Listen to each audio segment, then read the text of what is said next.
He is on your right. Members of Team BCW in the house, along with Daryl Ayers and Peter Ingram. Ingram and Baumeister are playing Teamer Urza, while Daryl Ayers are playing Amulet Titan. And on the left side, Nicholas Montaquila and Marshall Arthurs are playing Elves, while Stephen Tuchek is playing Humans. Elves is not a deck that we see much of here in Modern, and it is back. Well, it's not that surprising to me to see some of these decks get dusted off. We talked in the pregame show a little bit about Pure Steel Paladin as well.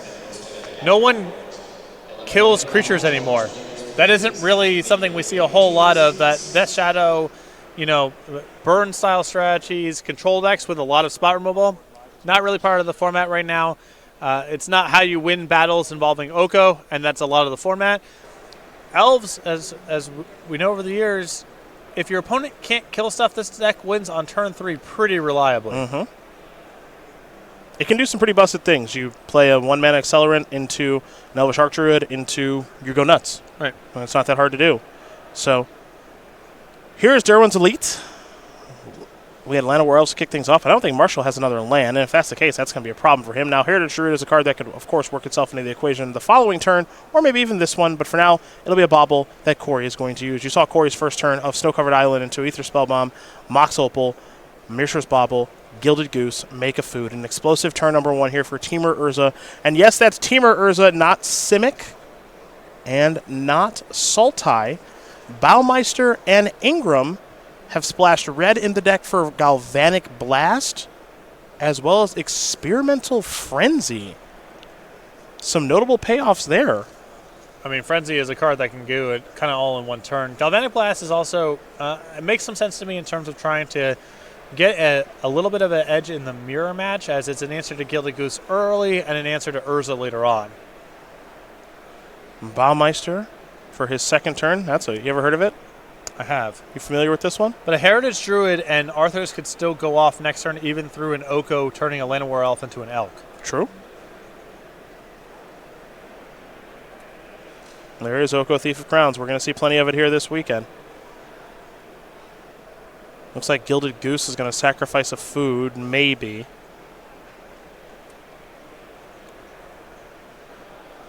Corey not too sure right now. He will sack the food. Do keep in mind, yeah, there's the splash right there. Galvanic Blast is going to take care of Llanowar Elves. And now he is going to plus and make a food token. Now, you mentioned it.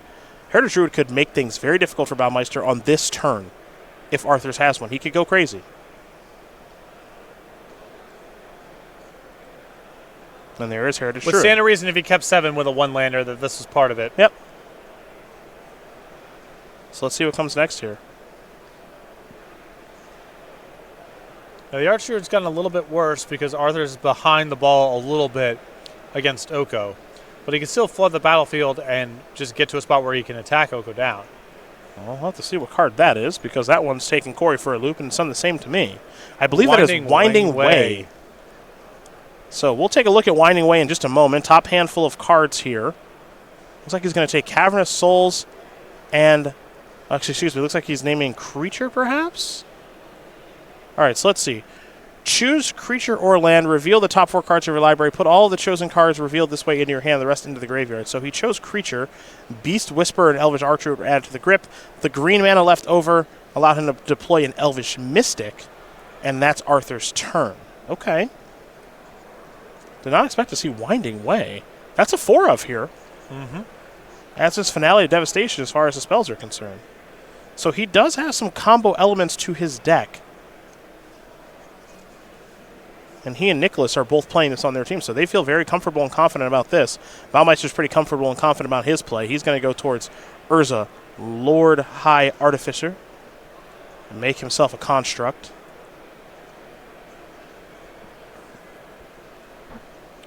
And this is a 3rd turn Urza, so Baumeister's start has been very explosive. Turn 2 Oko. With a 3 mana left over here, I think he can explosives for 1. That wouldn't be bad. Well, I mean, it's a lot of Corey stuff, too. Well, Marshall is beat. He concedes right away. So fair enough. That's a I guess Oko was going to prevent him from ever being able to do anything of relevance. Get to his next turn. Yeah. Yeah, that was you see Corey with a reaffirming head nod there because that was a pretty darn good draw. That was turn one. Turn one Spellbomb, Bobble, Mox, Goose. Turn two Oko, Galvanic Blast your thing. Turn three Urza, Explosives. On one, blow up all your stuff. It's a lot of mana. Yeah, okay, sure. It's a lot of mana for the number of turns that he played. Not bad, Corey. In relation to the number of turns, you generate a lot of mana. That was permanent mana, not rituals. Well, Zyron Marshall, 4-Path Exile, 3 Auriok Champion, 3 Choke, 2 Scavenging. It was a Collector Ouphe, a Reclamation Sage, a Malira, Sylvok Outcast, and a Knight of Autumn for him. I'm okay, I guess, with the Disenchant creatures, the Reclamation Sage, the Knight of Autumn. I think Collector Ouphe is very overrated, but I'm sure if it's in the deck, it's for this matchup. So those 3, I suppose. Yeah, I've heard too many stories from too many people. Those awesome players in Team Lotus Box. Collector Ouphe, not very good against their deck. Right. Not very good against these Urza decks in general. Yep. Does not seem great, but probably for this matchup in part, so we'll see it. For Corey Baumeister, he's got 3 Veil of Summer, 3 Blood Moon, 2 Anger of the Gods, 2 Mystical Dispute, 2 Ceremonious Rejection, a Disdainful Stroke, an Ashiok Nightmare Weaver, and an Experimental Frenzy. I would play the 2 copies of Anger of the Gods and otherwise leave it as is. Simple sideboarding for you? No. Well, I mean, Anger's obviously very good here. Yeah, I think Ashiok has maybe a little bit of play here, but I think that Arthur's is just too good at attacking Planeswalkers. I wouldn't go down that road. Okay. Well, doesn't look like there's going to be a ton of sideboarding here for Corey because he's already having a chit-chat with his teammate, and Marshall's doing the exact same thing. So we'll get our eyes on a second game here in just a moment, but first we do want to talk about Invitational Qualifiers. Talk to me. And how you can play them all throughout 2020. You can find locations near you at go.starcitygames.com/IQ. $1,000 to the top 8. Invitational qualifications on the line. Helped a lot of people have very successful years on the SCG Tour last year. You got SCG points there, along with some top 8 playmats, exclusive tokens, and a whole bunch more. Again, go.starcitygames.com/IQ for more information. Find a IQ near you and start your journey here on the SCG Tour, qualify for Invitational, and maybe even qualify like Chris Barone did for the Players' Championship. Yep. Came out of nowhere there, was able to qualify for the Invitational, and then win it and qualify for the Players' Championship. And you can do the same thing through the IQs. Plenty of Star City Games organized play that you can bring to your local store. We've also got open trials coming as well, so we'll go over that stuff a little bit later this weekend. But it's an old program that we revived, and we changed a little bit here. So good stuff on the way for the SCG Tour, both locally and all over the country here for our big events like Open Weekends and SCG Con Summer and Winter next year. This year. Did I say next year? Yeah, we're this in the year now. Sorry. Doesn't feel like we are. I know. I'm not used to being in 2020 yet at all. I think it's like the 4th. Is today the 4th? Yeah, it's the 4th. Yeah. What'd you do for New Year's? I went to bed before my 5-year-old did. Oh, yeah. That is nice. I think I ate a bag of chips and fell asleep sometime around 10. What kind of chips? Fritos? Funyuns? You would never eat a Funyun. Not a chip with a brand. Okay, that sounds delicious. Like a gray bag that says chips on it. That's what I ate. That's nice. That's nice. Don't want to give anyone that free branding. We did New Year's Day brunch, and that was really fun. There's a jazz band, and the kids just loved it. Yeah? Loved it. Yeah, so that was cool. Okay, hold on. I'm thinking here. So you don't have exotic taste. Doesn't mean you have bad taste, but you don't have the most exotic of tastes. So what would you get at a brunch? Is there anything that you see on the brunch menu that you're just hankering for? Some people really go for like Eggs Benedict, but I can't even put you on that at all. No, I like Eggs Benedict minus the Benedict. Oh, sure. I ate a lot. That implies that you enjoy eggs then. Yes. Eggs. Thank you. They had tiramisu. I got into that more than I should have. Okay, all right. Kick that 2020 off. Yeah. New year, same me. You know how it is. Absolutely. No reason to change when it's all so good. Yeah. Why would I change? Why mix it up? I got a hot take. A lot of coffee. Obviously. Yeah. Brunch is real overrated. I don't know. It's it's nice when when you got kids, because sometimes getting them out the door for breakfast is an impossibility. So are we calling You gotta brunch? roll back. What are we defining brunch as? Because like I think of brunch, it has like a mishmash of like stuff all over the place. Like there's like Bloody Marys and there's like shrimp buffet and a bunch of other stuff. I'm just fine just going for breakfast on a Sunday morning. Just get a Sunday. I don't call that brunch though. I just call that going to get breakfast. I think it's a mixture of the time a little bit later in the morning, and then as you mentioned, sort of like the different stuff that's available. The different elements, not all breakfast elements. Right. Okay. No one, if you say that you're having a Bloody Mary with breakfast, it sounds like you have a drinking problem. Yeah. If you say that you have it with brunch, you're in the clear. Yeah, because everyone's doing it. Even if it happens at exactly the same time. Yeah, that's totally fine. Totally fine. Right. So as I got older, I started having brunch a lot more. Ah, sure. Sure, got it. Got it. Yeah, that makes a lot of sense. Yeah. You a Bloody Mary fan? I get into them now and then. Not really my horrible. I like a breakfast old fashioned. Is that a thing? Well, you can make it a thing. Exact same ingredients. I guess you can make it a thing. Yeah, exactly. Yeah. Realistically, you can make anything a thing when it's brunch time. Yeah, exactly. It's Here's brunch. Collector Ouphe. It might actually be decent here. It actually might be fine. Normally, it's horrible. And there's only one, so he's not at risk of drawing any more of them. That's true. Yeah, that's how you draw it up. I'm going to sack the bobble in response, and now the Mox is off. All right, Gilded Goose out there with a food token, though. Corey's going to draw from the bobble and draw for his turn. Corey does have his copy of Anger of the Gods in hand. Take a look at that beard, though. Majestic. Mm-hmm. A really, really nice beard.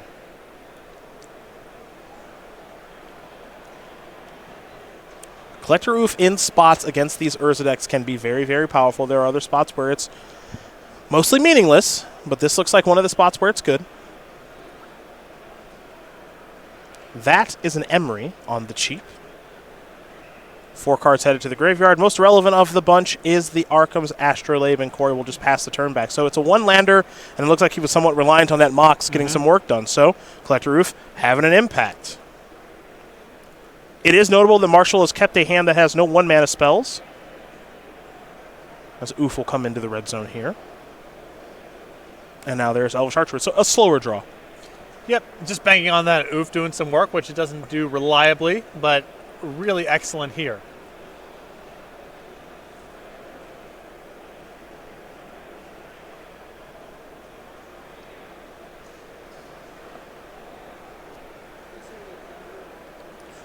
This is a bobble coming back there from Emery, which is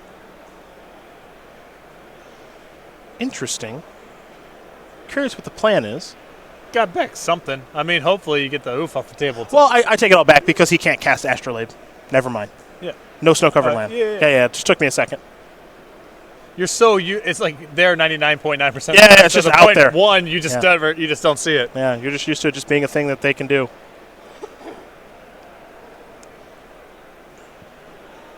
So we're going to go back Marshall's way. Now, his Archdruid is online. It's not the best Archdruid we've ever seen just yet. Could get much better, though, in just a moment.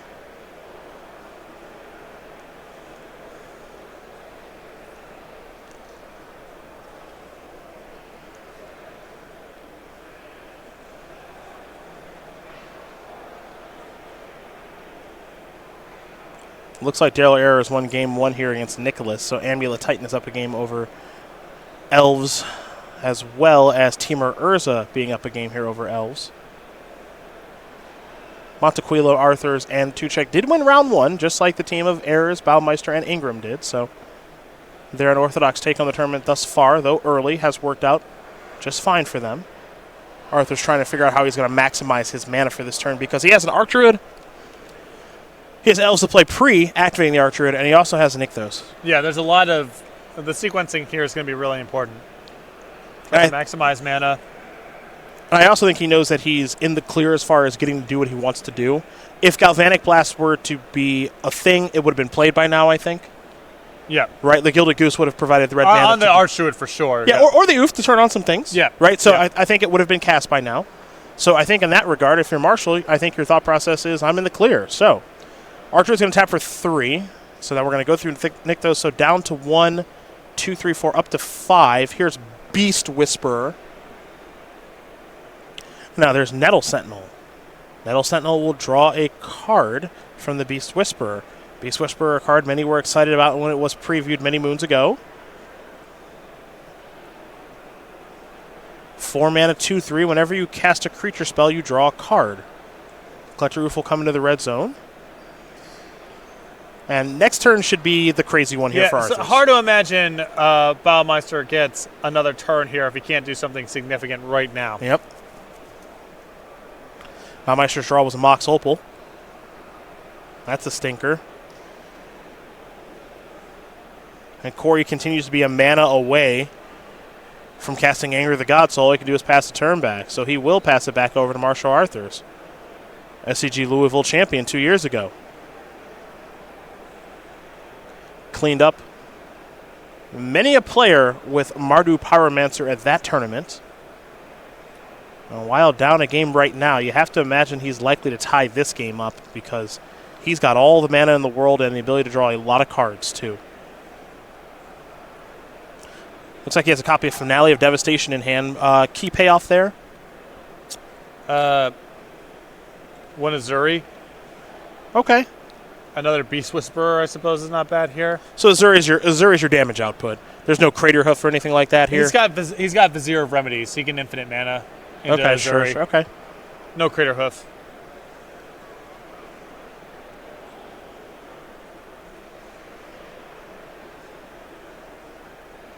Looks like Tuchek and Ingram are still going back and forth. Humans, Teamer Urza still in game number 1 on our bottom match. For now, though, you see Arthur's counting up all the mana. 2, 3, 4, 5, 6, 7 as far as green mana symbols are concerned for the Nykthos right now. And then Elvish Archdruid looks like it's tapping for 4.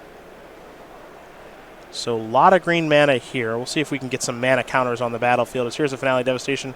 It looks like it's going to be for 4.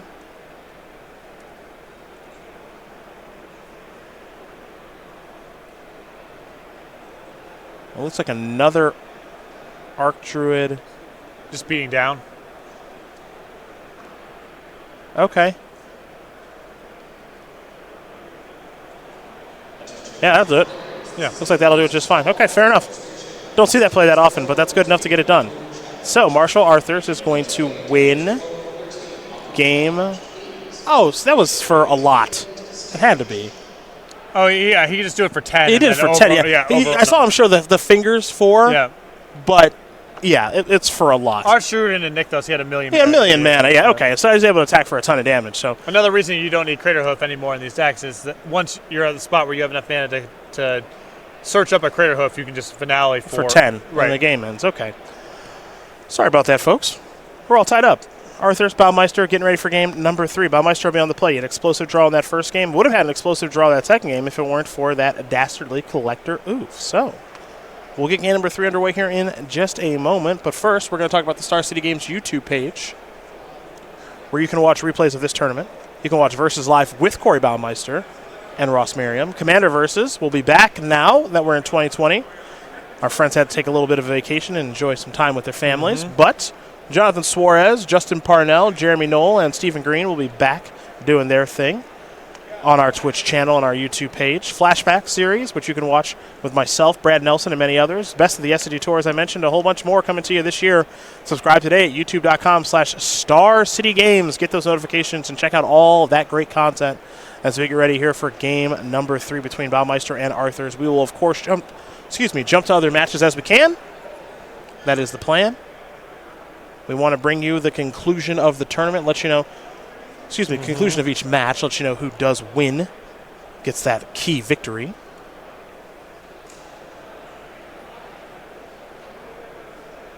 We got to see it in our last match with Ben Weinberg taking care of Paul Muller to win the match for his team.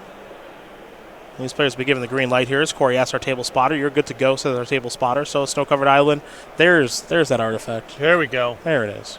Now it's all on. Yeah, there's Arkham's Astrolabe.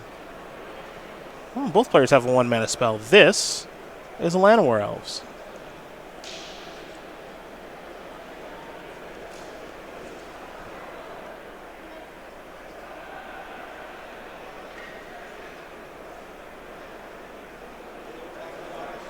We'll go back over to Corey now.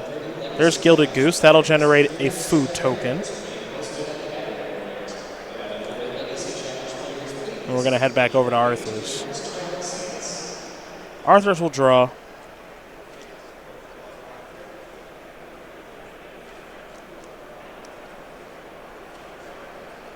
Let's see how good of a turn he could have, because we know Elves can be very, very explosive. It does not take much. Yeah, you'd like to get enough shops set up ahead of time where you can win the game if you get an opening without doing so much action that something like Engineer Explosives ends you. Which it could very well do right now. Well, it's not necessarily the end of the world. It's certainly bad, but at least you get the Astrolabe and the Gilded Goose for your trouble should Baumeister go down that way. The card that's more concerning, I think, is I guess Anger of Gods kind of washes out the same way. In a way. Yeah. In a way. It's all bad news. And the hope here is that I think if you're Marshall, the hope here is that Corey has, I don't know, something like Oko or Urza. Right. You just get a clean shot at it. Oh, Corey does have Anger of the Gods in hand. Not going to pull the trigger there. I mean, it's possible that his leftovers are just too modest if he does that. Mm-hmm. Arthur's missed a land drop last turn. You know his hand's all spells. Heritage Druid.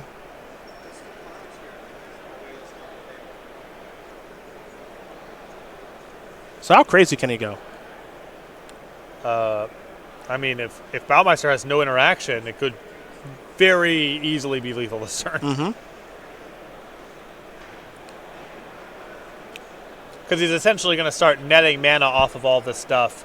And if he has something like Finale or Beast Whisperer, should be able to chain off. You roll the whole thing over, maybe. There's the Elite.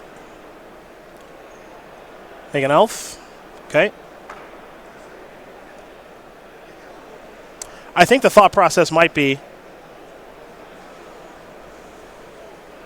as Marshall's up to 4 green, Corey with the Anger of the Gods is just saying, I got to get it all. Right. If you lose your Goose and you have nothing left over against a one-land hand, it's just too likely you lose to the leftovers. Yep. There's Elvish Archdruid. All right. Up to 4 again. Elvish Archdruid. On tap. Down to 1. Well. This Anger might get it all. Anger does get it all right now. And this setup looks so good from Arthur's perspective if you're worried about Engineered Explosives. Mm-hmm. If he doesn't have Anger of the Gods on the radar, and this is all his turn is, another Archdruid would be nice. Get him out of range. Yeah, I mean, that's a big ask, though. Right. Drawing 3 Archdruids. I mean, this game feels like it ends now. Probably. Right? 1 land, 2 cards in hand. Yeah.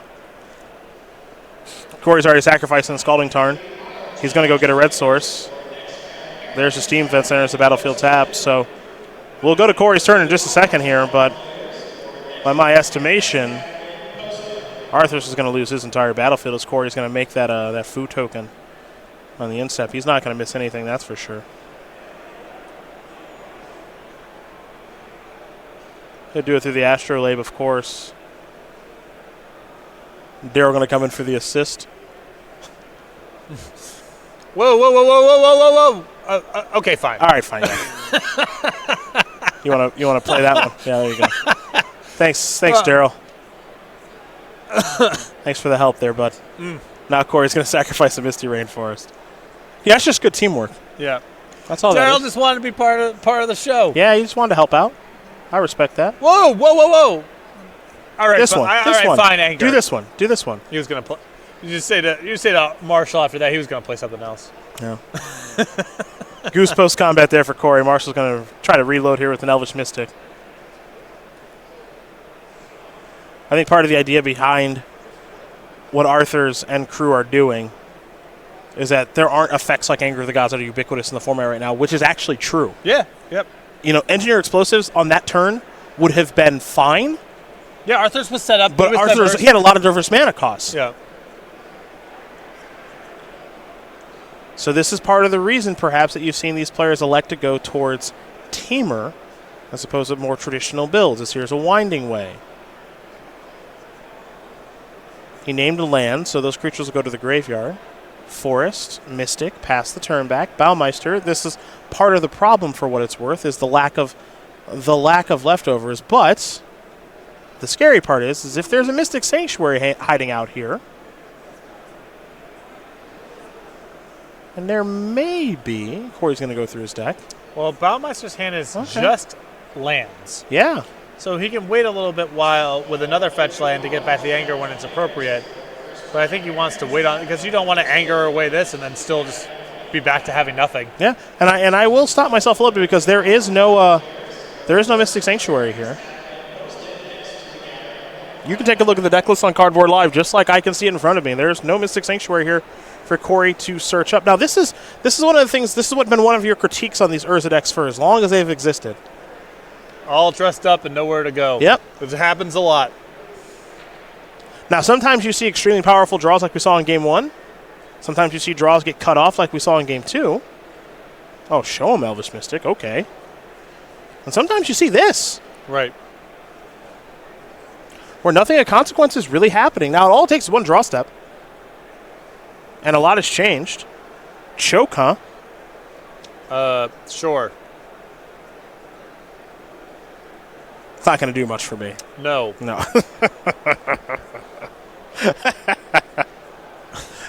Choke is not quite.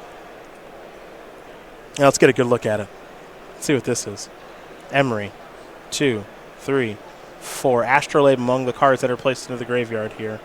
Island there for Corey. He'll make sure that he maximizes the way he uses these cards as we head back over to Marshall. Corey without much going on right now. Nicholas and Daryl are all tied up. Peter Ingram won game number 1 there over Steven Tuchek. Sacrifice a couple of copies of Horizon Canopy will Arthur's.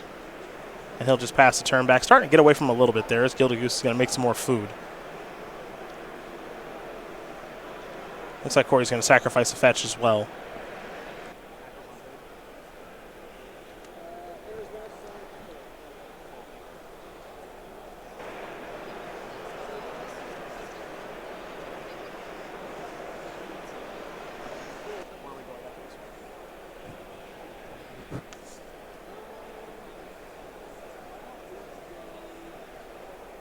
There's a real draw.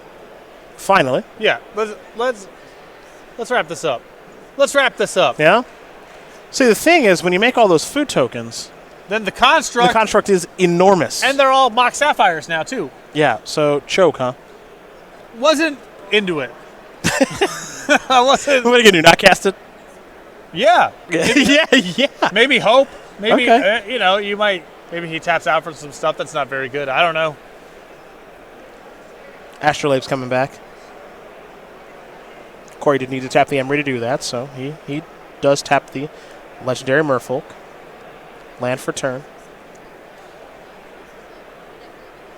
You mentioned that these food tokens are mock sapphires now.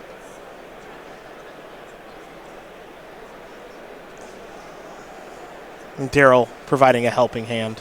There you go. Going to activate Urza. Well, Baumeister.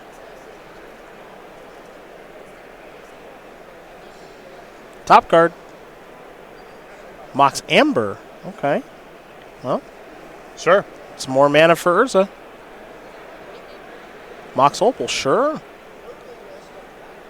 can spin again if you want. Yeah. And looks like they're going to shortcut on the. They're going to shortcut on the having to shuffle each time. Yeah. Players can agree to do that. Emery will mill 4 cards, and now Corey's deck is actually doing what it's supposed to. Arthur's big draw coming. Does have a big draw. Let's see what we got here. Direwin's Elite. So some of the appeal there, partner, to the Urza strategy is that your cards are powerful on their own. Right. Yes. And so you don't draw cards like Direwin's Elite in the mid-game when you're behind, which doesn't really do anything. Now, Direwin's Elite, to its credit, is integral to making the Elves deck work in the early turns of the game. There's not really a mid-game to speak of, too, right? It's just a pass-fail test on can you deploy enough of the battlefield sure. Win in front of Oko or And against a lot of the Sultai builds, even post-board, that draw would have been more than good enough from Arthur's. But Anger of the Gods is something a little bit different. The team of Ayers, Baumeister, and Ingram are bringing to the table. And it really paid off in this set. I mean, Elves, Humans. Wow, is that getting rewarded for that metagame call. Yeah.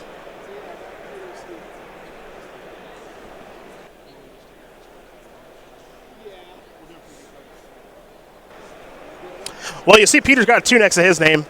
Team of Urza took care of Humans. I have to imagine Anger of the Gods may have been involved down there. Tough one on Humans. We didn't get to watch it, but that matchup is already tough for Humans, and they're bringing tools to interact in a very meaningful way in Galvanic Blast and Anger of the Gods. So looks like a tough road to hoe there for Steven Tuchek, and he did not hoe it well. And Corey's really starting to get to work on this one, too. Yeah, I think there's some interest here in seeing if you can start getting Arthur's into chump block mode right now, but the doors are shutting.